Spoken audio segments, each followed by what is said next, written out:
In the 90s, I was at Temple Deliverance, up and coming young preacher, but I was a Honda salesman at the time. I started to have a little bit of Honda sales success, and I was in the newspapers there, here and there, and uh,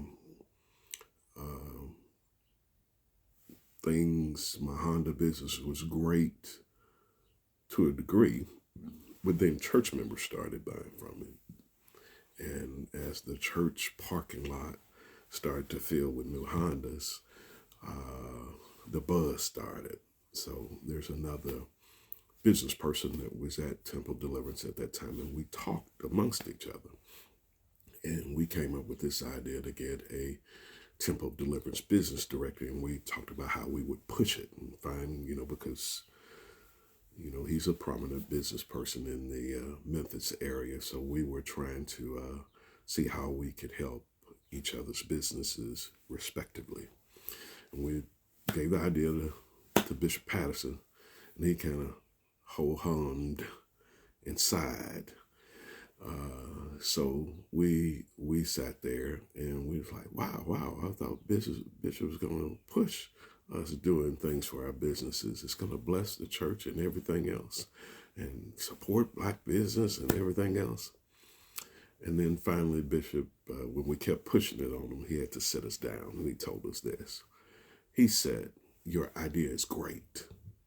He said, however, when two members decide to do business with each other and they don't agree with how it came down, they're not going to come to you.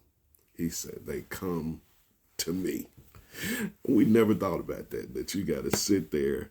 He has to sit there and hear this side and hear that side. And I so appreciate how they pushed my business at that time. They would say when I was salesman of the month, they would announce it from the pulpit, and all of a sudden they put it up in church. Sometimes some of the little captions that I had. And then that lesson came true. I had the sister come in. She had heard a great sermon on faith, and she came to buy a car. And I said, we got to the credit app. I said, where do you work? She said, I ain't got no job. I said, well, do you have money? We ain't got no money. I said, well, do you have like a check coming in? I don't have no check. I said, well, do you have someone who's going to sign? I ain't got to sign. God told me to come to you. So look, that started that. And then when you do business with people, right in the midst of prayer, right in the midst of walking around with your offering, when we walked in the white and gold, all of a sudden I'm sitting up there front row on the minister's row with my little black tie on, and everybody wants to say, they just start dropping notes in my lap about problems with their car.